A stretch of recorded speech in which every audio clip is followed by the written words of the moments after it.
Milí naši poslucháči, vítajte opäť pri našom podcaste o poézii, našom poetkaste. Dnes som tu s vami opäť ja, Mary, a aj Kaja je tu. Kaja, vitaj.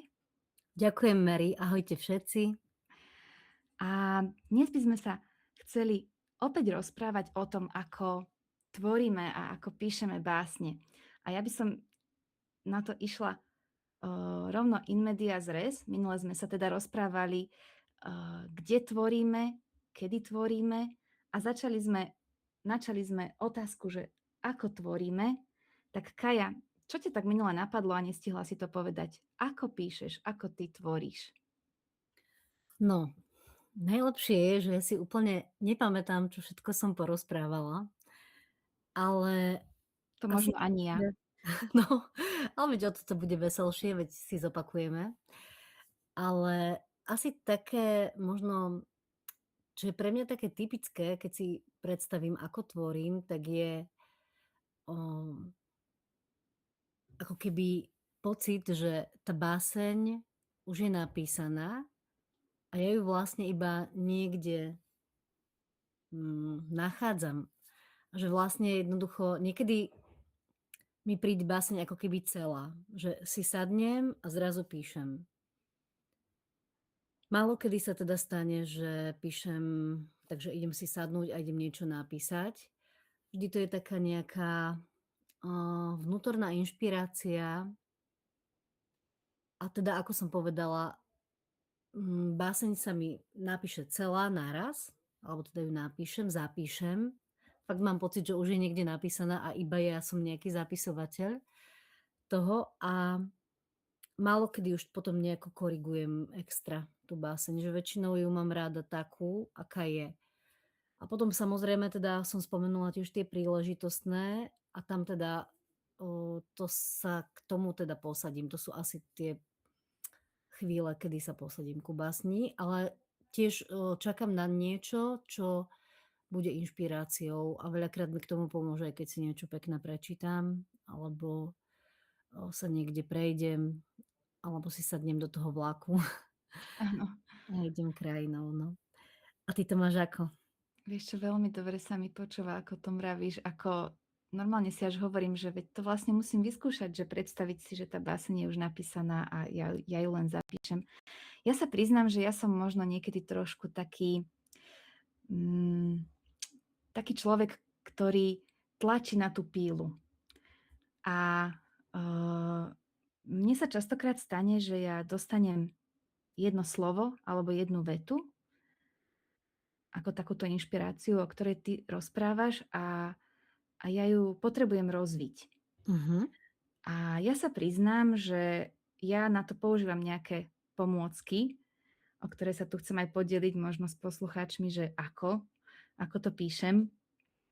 A síce ja dosť často používam slovníky. Ty, Kaja, niekedy použiješ slovník, keď píšeš nejaký? Vieš čo, nepoužijem, ale raz si pamätám, že som mala pocit, že sa stále opakujem, alebo že na nejaké slovo mi ide stále ako keby ten istý rím alebo niečo veľmi podobné. A som sa pokúsila vyhľadať cez Google, že či nie je nejaký básnický slovník. Akože pod týmto názvom mi tuším nič nenašlo, ale viem, že existuje niečo také, kde sú nejaké slova, ktoré pomáhajú básnikom, ale to možno si vymýšľam, ale tak sa mi zdá, že som o niečom Ale takom počula. máš pravdu, áno, áno. Tak ja môžem toto aj našim poslucháčom porozprávať, lebo ja som taký asi celkom maniak do týchto slovníkov. Tak ja keď mám nejaké slovo, ja ako prvé si ho vyhľadám v krátkom slovníku slovenského jazyka. Nemám žiaden fyzický, ale zvyknem si ho tiež takto na internete vo vyhľadávači zadať. A to mi väčšinou pomôže v tom, že pochopím ten význam toho slova tak hlbšie. Že síce viem, o čom to slovo je, ale častokrát mi to naozaj pomôže a nakopne ma to pre nejaký rím. A taktiež v tom krátkom slovníku sú častokrát uvedené aj frazeologizmy a tie ja veľmi rada používam. Čiže ja častokrát tam dám nejaké takéto ustalené slovné spojenie. Aj mám pripravené potom na záver jednu báseň, ktorá je v podstate zložená z tých frazeologizmov. A niekedy, keď mi nejde vytvoriť rím, tak častokrát siahnem aj po synonymickom slovníku. Mhm. A keď sa mi slovo nerímuje a tam si ho vyhľadám, to jeho synonymum, tak častokrát na to synonymum už oveľa ľahšie nájdem ten rím. No Tak a ty si na to kapla. no, presne. No, tak neviem, ale mne to veľakrát pomôže, takže pre mňa akože zaseknem sa a toto urobím a zrazu už tá báseň sa nejako posunie. A to, o čom si ty hovorila, keď si človek zadá do vyhľadávača buď rímovací slovník alebo retrográdny slovník, tak tiež nájde veci. Takže pomocou rímovacieho slovníka niekedy aj ja hľadám rímy, keď už naozaj neviem ako. Mhm. Vieš, čo sa mi páči? Že farmaceutka dáva rozumy slovenčinárke. Tak to, Ne, to si zabila. Ty si mi dala teraz takú pirulu. Teším sa. Vidíš to, no lebo tak ja naozaj, no ja som nemala až tak ku tej slovenčine blízko na tej vysokej Mhm. škole. Ale áno. No a to som ešte chcela povedať, že aj ten retrográdny slovník teraz nedávno vydal Jazykovedný ústav Ľudovita Štúra aj vo forme PDF, takže dá sa to všetko dohľadať a niekedy, keď naozaj potrebujem rím, tak si pozriem a niekedy ma niečo osloví a potom to použijem. Skvelé. Takže keď teraz nemám tú tvorivú chvíľu, tak možno je to tým, že nesiaham do slovníkov. Možno ma to rozbehne, kto vie. Super, Hej. ďakujem. Tak Potom tu mám ešte ďalšiu tému, ktorú môžeme načať, keď sa bavíme o tej no. tvorbe. A mám na teba otázku. Ty vnímaš pri tom, keď tvoríš, to, že dodržiavaš určitý rytmus? Alebo možno ešte tak sa spýtam, že myslíš si, že keďže sme obidve hudobníčky, že máme nejakú istú výhodu v tom, keď píšeme a vieme držať rytmus? No áno, ja si myslím, že je to dôležité a počítam si na prstoch niekedy. Ináč aj ja, Keď, alebo v no hlave. áno. Hej, pekne, nech sa slábiky tam zmestia, ale potom sa mi páči, keď to kde to aj tak pekne vybočí, Áno. ale cítiš tam ten rytmus, a v podstate aj myslím, že vo voľnom verši je taký istý rytmus, toho plynutia prítomný. A si myslím, že aj veľmi dôležitá je taká tá zvukomalebnosť, ktorá vlastne aj ten rytmus ako keby tak nejak vedie. Takže to sú asi také pre mňa také dôležité momenty, ktoré teda potvrdzujú to, že áno, rytmus je dôležitý. Že tá báseň ako keby je potom taká oveľa ľahšie možno aj počúvateľná, aj zrozumiteľná, aj pochopiteľná. Si myslím, že vďaka rytmu. Ale Ide ti to predpokladám, že si neanalyzuješ svoje básne, že či práve si vytvorila daktyl, trochej, jamb alebo spondej. No teraz, si ma dostala, lebo veď som to študovala, ale ja si vážne teraz tak ti z hlavy nepoviem, že ako vyzerá daktyl a trochej, keďže som to dlho nepoužívala. To je tak, ako keď som sa stokrát naučila Morzeovku a teraz ju opäť neviem, iba nejakých pár písmen si pamätám a Wow. SOS. Tak ja som starý scout ešte aj k tomu, ale už asi aj doslova starý, lebo si nepamätám. No ale, Vieš čo, ja si pamätám len tieto názvy tých stôp, áno, všetci ale na tom rovnako, hej? určite si to neanalyzuje. Vieš čo, ale ja si pamätám, že keď som mala také tvorivé naozaj obdobie, aj som sa v tej literatúre tak viacej vrtala a ma tak zaujímalo aj ako píšu iní autori a tak, veľakrát niektorí si nazvali, tí autori jej básne, napríklad Rispet o neviem čom, hej. A teraz ma zaujalo, čo je to ten Rispet, tak to som si tak vyhľadala a potom som sa pokúsila také niečo napísať, alebo aj sonét, viem, že som sa pokúšala. Aj som asi aj nejaký napísala, a tak tak vtedy len som si normálne tú formu ako keby musela napísať, nejako pred seba a potom sa do nej tak vopchávať Áno, trošku, hej, že myšlienka bola, ale potom ako toto zase chce taký kumušt, si myslím, v tej výstavbe, ale verím tomu, že naozaj takí ostrieľaní autori tak toto majú úplne v máličku. A čo sa mi ešte veľmi páči ako taká myšlienka, tak, mohla by som to teda prepojiť aj, v podstate s iným umením a to je s výtvarným umením. A že častokrát báseň, ktorá vyzerá tak veľmi ľahúčko, alebo taká až jednoduchá, tak, naozaj je od autora, ktorý, vie alebo teda výborne ovláda aj toto pozadie, hej, všetky daktily, trofeje a všetky možné iné, náležitosti a záležitosti. A že je to niečo podobné, ako keď, ja neviem, napadol mi, úplne mi vypadlo meno, predstaviteľ kubizmu hlavný, Picasso, Picasso, ale on neviem, presne. či písal, jaj?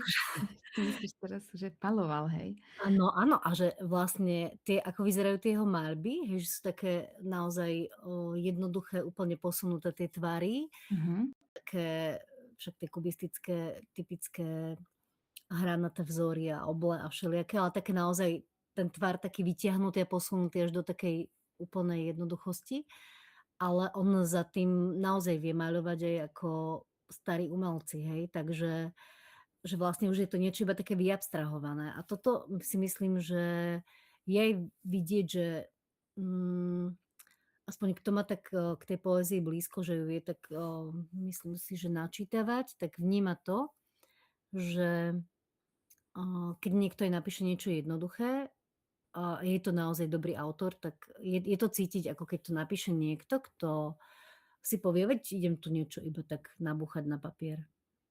Áno.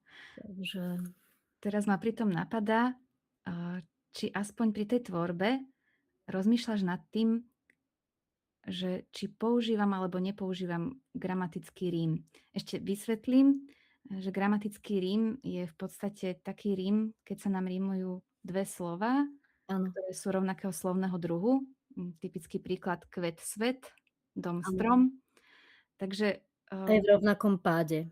áno, Vlastne aj v rovnakom viackrát, páde. Myslím, že spisovateľ Daniel Hevier ich volá, že také ošuchané rímy áno.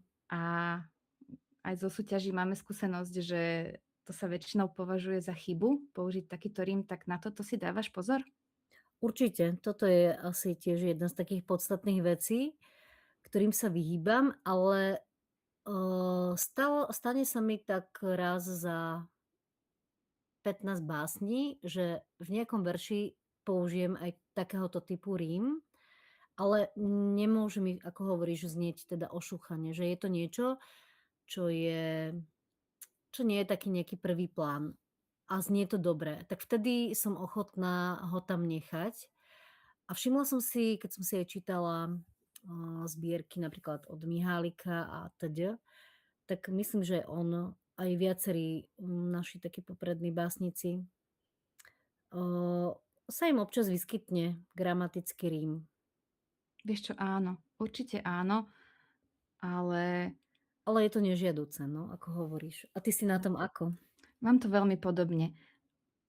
Keď si čítam svoje básne úplne z detstva, tak tam mám Mhm. samozrejme veľa gramatických rímov, ale keď som nejak časom pochopila, že nie je to úplne žiaduce, a potom keď som si aj čítala nejakých autorov, ktorých mám rada a analyzovala som si tie rímy, tak som si naozaj všimla, že oni naozaj tie gramatické rímy nepoužívajú, takže tiež už ma to vie tak niekde aj vyrušiť, keď si to Áno. prečítam, ale rovnako pokiaľ mi tam žiadne iné slovo nejde, tak tamto slovo dám napriek tomu, že je to Mhm. gramatický rím.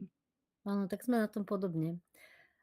Ja mám na teba takú otázku, dúfam, že sa ju môžem opýtať, ale práve pred nejakými 2 dňami na mňa vyskočil na Facebooku Daniel Hevier Mhm. a to som vždy rada, keď on vyskočí na Facebooku.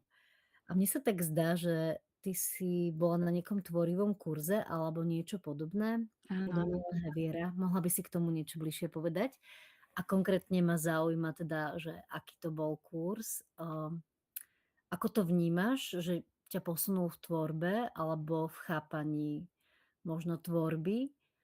A čo také asi tebe najbližšie si na tom kurze zažila? Také, čo bolo pre teba výnimočné, oslovujúce a zároveň také, že tvoje? Fú, tak to je veľa otázok naraz, Prepač. ale aby som povedala teda, že kde som ja bola. Ja som bola s pánom Hevierom raz aj osobne v Bratislave, myslím si, že niekde v jeho ateliéri alebo pri jeho ateliéri, tam, kde robil tieto kurzy. To bolo jedno také sobotné doobedie. A potom som sa zúčastnila minulý rok aj kurzu Tvoripis, ktorý sa dá nájsť na stránke Ukunu a myslím, že aj teraz znovu beží. Mhm. Takže robíme takú neplatenú reklamu. A to bol, myslím, že 30-dňový kurz. Áno, 30, lebo presne táto reklama asi na Toto mňa na teba vyskočilo? vybehla. Áno, áno, no a to bolo naozaj perfektné. To môžem len odporučiť a asi k tomu nechcem veľmi veľa povedať, lebo to by som veľmi veľa prezradzala a Ale každého, z koho tej to tvojej zaujíma, tak strany. fakt to môžem odporúčať. Ale pre mňa ten najväčší prínos toho kurzu bol asi v tom, že tým, že to bolo 30-dňové, že si človek vytvorí určitý návyk na tú tvorivosť. A viacero možno vecí, ktoré tu aj teraz hovorím, možno zazneli, ale ktoré som aj hovorila minule, možno zazneli na tomto kurze, ale je to také hevierovské. No je to jednoducho ten taký štýl, akým je to podané. Nechcem to naozaj nejako vyspojovať, ale Áno. dalo mi to naozaj veľa k tej tvorbe. Určite áno. Mhm. A niečo zásadné sa zmenilo v tom, ako si písala predtým a ako píšeš po kurze? Neviem, či takéto niečo u mňa nenastalo už, keď som bola u neho pred tými rokmi, pretože veľa tých hľadov o tom, že ako písať, som naozaj už vtedy dostala. Ale tak, aby som nadviazala na dnešok, tak pán Hevier tiež odporúča slovníky. Jej. Ja som ich používala už aj predtým, ale to ma tak naozaj povzbudilo, že on ich naozaj používa a má ich teda on ich má aj fyzicky, no samozrejme, že keďže on je taký vášnivý čitateľ, takže to je možno tiež aj dobré. Ja si stále akože mám vo wishliste na niektorých portáloch, že si už niekedy kúpim ten slovník, ale kým je na internete, tak sa človeku nechce. Ale áno. No skvelé. Dobre, a tak tým pádom ešte sme sa dneska chceli porozprávať aj o tom, že kto nás tak ovplyvnil v tej tvorbe. Tak kto je pre teba inšpiráciou, Kaja?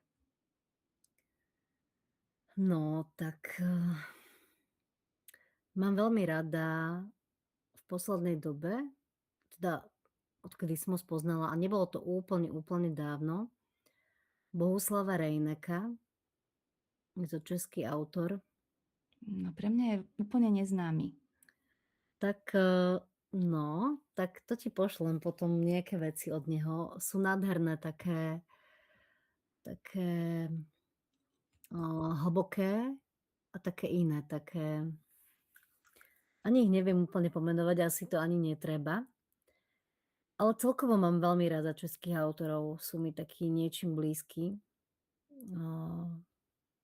Seifert a Scarcel, podobne. Seifert, no veď, áno, povinná klasika, ale naozaj ako nie nadarmo sú to velikáni, takže, Holán, Nezval, Hrubín, a som spomínala Skácela, Jana Zahradníčka a z našich samozrejme Milan Korufus, ktorému som onehdá za vysokoškolských čias spievala do telefónu spolu s mojimi 2 kamoškami. Je, Jej. báseň, ktorú on napísal, my sme ju zhudobnili. Takže to bolo také pekné, no a takisto, veľmi ma oslovila tvorba, Teodora Krížku a, katolícka moderná, myslím, že tam tiež to bolo také silné oslovenie počas štúdia na výške. A teraz celkom rada aj pozerám na, to, čo sa tvorí teraz. A veľakrát sú to aj takí neznámi autori, ktorí sú fajn. A možno z takých známejších súčasných mám rada Erika Ondrejčku, je to taká pekná poézia, ktorá tiež tak veľmi vie tak cinknúť na takú strunu toho, že wow, aj takto sa dá niečo vnímať a zároveň je to také jednoduché, ako zrozumiteľné veľmi, dotýkajúce sa a veľakrát je to aj rímované. Takže alebo s takým pekným rytmom. A zo žien sa mi veľmi páči Mila Haugová, no a Máša Halamová. K nej som Tu sa máme teraz spoločnú. vrátila, áno. Takže tak. A teraz ma samozrejme zaujíma aj tento tvoj pohľad. Vieš čo, tak ja, keď sa mám nad tým tak zamyslieť, tak pre mňa taká úplne prvotná inšpirácia ani neprišla od nejakého známeho autora, ale práve, teraz ťa možno aj poteším, ale práve od slovenčinárky na základnej škole, tak Mhm. naozaj pani učiteľka Hansková, tá bola pre nás naozaj takým silným povzbudením a v podstate ešte na strednej škole sme si aj vymieňali nejaké listy a mám od nej nejaké básne, ktoré mi možno aj tak osobne venovala. A určite tiež môžem povedať, že som tiež rúfusovec, alebo možno aj smrekovec obyčajný, alebo jednoducho títo naši slovenskí klasici, ja ich mám veľmi rada. A nechce sa mi ich všetkých vymenovávať, ale ešte musím spomenúť jedného autora, ktorého tiež poznáš aj ty osobne, a ktorý už bohužiaľ nie je medzi nami. Ja som ho teda poznala na strednej škole ako nášho školského kapelána a on mi raz aj venoval svoju zbierku, len tak medzi rečou na chodbe. Proste mi len povedal, že toto som ti chcel dať. A on sa volá teda Radoslav Gazdík. Mhm. Aj tu mám tú zbierku teraz pred sebou, volá sa Kovanie bytia. Tak toto bolo pre mňa naozaj také silné určite ovplyvnenie. A aj som mu napísala jednu báseň. Tiež tam spomínam nejakého nebeského kováča na jeho počesť, tak tu by som tiež potom možno na konci rada prečítala. To Takže to je dobré, že to hovoríš, lebo ja som ťa chcela práve k tomu vyzvať, že chcem ju počuť.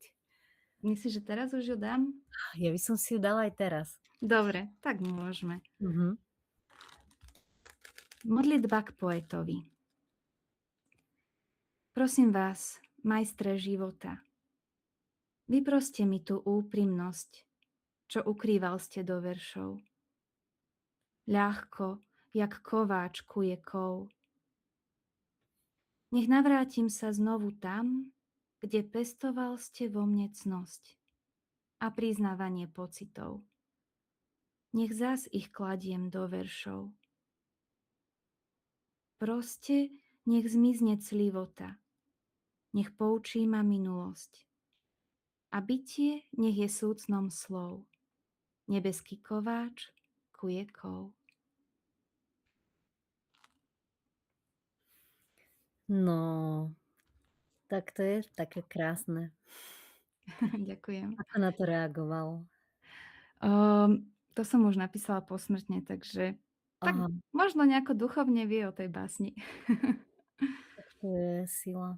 Čiže ja som ho nepoznala ani ako, mm, básnika, ale skôr teda jeho fotografie sú mi známe. Áno, áno, tá jeho zbierka je popredkávaná aj jeho Mhm. fotkami. Takže tak, no. Ďakujem, bolo to krásne. Škoda, že teda to nevidel aj, ešte za života. Isto by ho to potešilo. Hm. Ja som sa tak chystala, že mu venujem svoju zbierku, ak by som ju raz vydala a je mi to aj ľúto, že sa to teda nepodarí. Mhm. Takže teda on ťa tiež ovplyvnil, áno, na tej tvojej Určite poetickej áno, ale vieš, najmä ako človek, takže to je možno také iné ovplyvnenie, ale keď som sa nad týmto naozaj zamýšľala, tak musela som ho určite spomenúť. Jasné.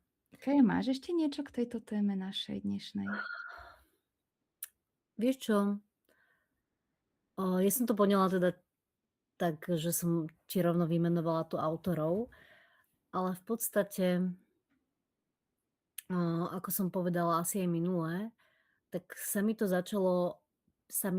tá poézia začala písať ako keby sama, že nikto ma k tomu neviedol, ale nejak to prišlo. A preto si asi aj myslím, že asi keď to dostávame takýmto spôsobom ako dar, tak, tak je to naozaj ten dotyk s tou večnosťou a s tým svetom, ktorý je reálny a neviditeľný. Tak mám úplne chuť teraz povedať jedno také zvolanie, ktoré sa hodí tento týždeň turičný, keď nás čaká sviatok Turíc a síce príď Duchu Svätý tvorivý. A vieš čo, Kaja, už by si nám mohla aj nejaké svoje básne prečítať. Krásne si to prepojila s tým Duchom Svätým. Tak, ja som si nachystala 3 básne, ktoré teda súvisia, s tým, o čom sme sa rozprávali, že, vznikli,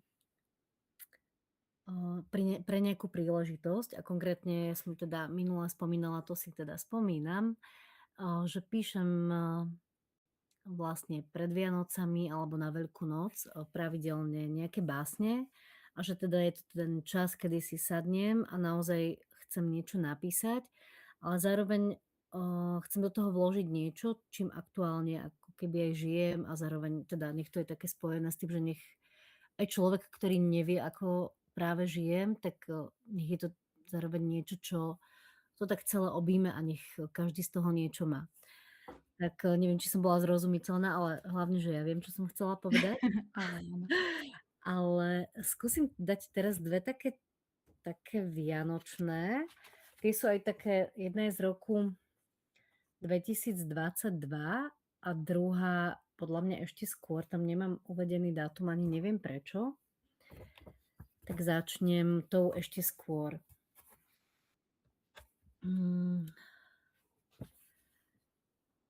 V záhrade. Ku šťastiu stačí mi len tvoja záhrada. Záhrada v zime a to, že je tvoja. A ja v nej vtáča, čo si ukladá jej ticho do hoboja. Jablone položia mi bosky na viečka, čelo, ulietané krídla, ako ty. Až kým ti nesadnem slobodne do osídla. Lúkou. Vezmi ma ku všetkým svojim kostolom, cez lúky z čipky, ktorú paličkuje zima. Za ruku ma vezmi, a aj za slovo, a všetok strach odrazu opustí ma. S rukami tromi poďme krajinou. A túžme tak, nech nedá sa už viacej. A keď sa stanem celkom nevinnou, vezmem ťa k ohňu, ktorý plače. Do party nasypeš mi hviezd, ako keď báseň sype ticho do slov. A každé ráno len ty sa vo mne briešť, veď poprvýkrát si ma čepčil boskom. Krásne. No, áno, ďakujem. Teraz som to tak po dlhom čase čítala, je to pre mňa tiež také silné. Tak je to zaujímavý pocit. Toto je vlastne také skôr také, teraz čo idem prečítať, z takého, ale je to ešte také poetické, lebo niektoré sú teda akože z tých básní mojich také, teda v tomto smere, čo som hovorila, že príležitostné, vianočné a teda, tak sú také skôr aj také veršovacie s takým želaním a tak, ale toto je ešte také celkom poetické, že bez toho takého akcentu. Čím všetkým si nás obklopil, ani len netušíme. A predsa ťa vždy hľadáme. Okamih v hmle a a zime. Na ohni krehkej blízkosti zohrievame si dlane. Pre všetko, čo v nich možno skryť, pre všetko nečakané. Tak chodívame ku sebe po moste tenšom ako vlások. A ty si nás vždy privinieš jedinou zo všetkých hlások.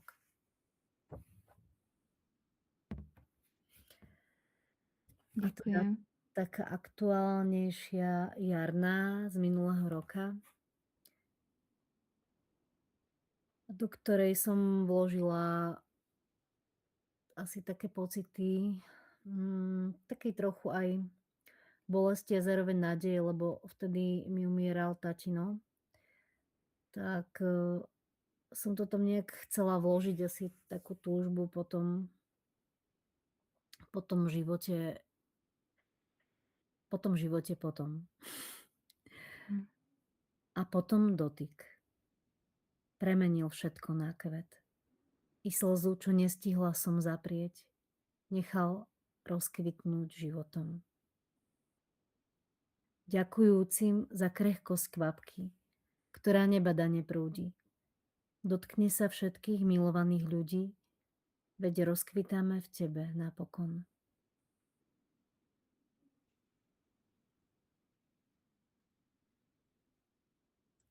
Tak ja ti ďakujem, že sa s nami podelila o tieto svoje silné básne. Ja sa ti chcem poďakovať, teda za to, o čo sa s nami podelíš, tak sa podel. Tak ja v podstate z tohto niečoho možno trošku aj smutného prejdem na úplne opačnú stranu. Sľúbila som, že mám teda pripravenú báseň zloženú z rôznych frazeologizmov a tá sa volá Jablčný sonet. Ach, keby žena nevzala jablko, kde by sme teraz boli? Jablko sváru, jablko rozdelenia. Jeho trpkosť nás bolí. A keby Newton nespal pod jabloňou, nemal by bolesť hlavy. Jablko nepadá ďaleko od stromu, tak gravitácia vraví. Králi nám vládli jablkom a žezlom. Kto však dnes zvíťazí nad zlom? Veď zlé jablko dostalo aj snehulienku. Len z čerstvých jablok dá sa spraviť koláč, z nilých už nezbohatneš, boháč. Nie, ja si počkám na pálenku. No krásne, ale vieš čo, je to prepojené napríklad s tým stromom, takže sme v téme. Krásne. No tak jednu som už čítala, tak aby sme dali každá 3, tak ešte poslednú. Ja som mala 4. Len oni Nevadí. boli na tom jednom pozdrave 2, to som si nevšimla, lebo mám síce okuliare zavesené na krku, ale ja som si ich zabudla použiť a už teraz viem, že som to prečítala s 2 chybami. Ale ideš. Nevadí. Jasne. Tak moja dnešná posledná. V tuhé pera. Žij svoje básne. Žij to, čo chceš. Nepíš viac písmom. Tým nepovieš tajné záchvevy duše. Písmo je trpkým smútkom papiera. Najskrytejšie túžby často zapiera. Za krásne áno predá aj pravdu. Píš radšej srdcom, hnedými očami a ostatné ponechaj pred nami, skryté v tuhé pera. Tak ja by som sa chcela poďakovať našim poslucháčom, že si nás dnes Budem vypočuli. zareagovať. No, To je tak krásne. Nepíš perom a potom píš očami, píš hnedými očami. To je veľmi krásne. A vlastne aj takto ostane niekde v tuhé pera. A je to krásne. Ďakujem. Ďakujem. A to som tu báseň napísala ešte asi nejaká názdročná. No je skvelá. No. Tak zopakujem sa. Ďakujem, Áno, že ste nás zopakuj. dnes počúvali a dúfam, že nás budete počúvať aj na budúce. Na budúce už dúfam, budeme mať aj nejakých hostí, našich priateľov, ktorí prijali naše pozvanie a tiež sa s nami porozprávajú o poézii. Ja sa tiež chcem poďakovať. Mám pocit, že niekedy tak ti, Mary, do toho skáčem, ale je to možno aj tým, že, sa úplne nevidíme, ale cítime sa a to je fajn. Takže ďakujem všetkým, čo počúvate, čo píšete, čo tvoríte a čo píšete hoci iba očami. Ďakujeme, majte sa pekne, Ahojte, ahojte. pa, pa.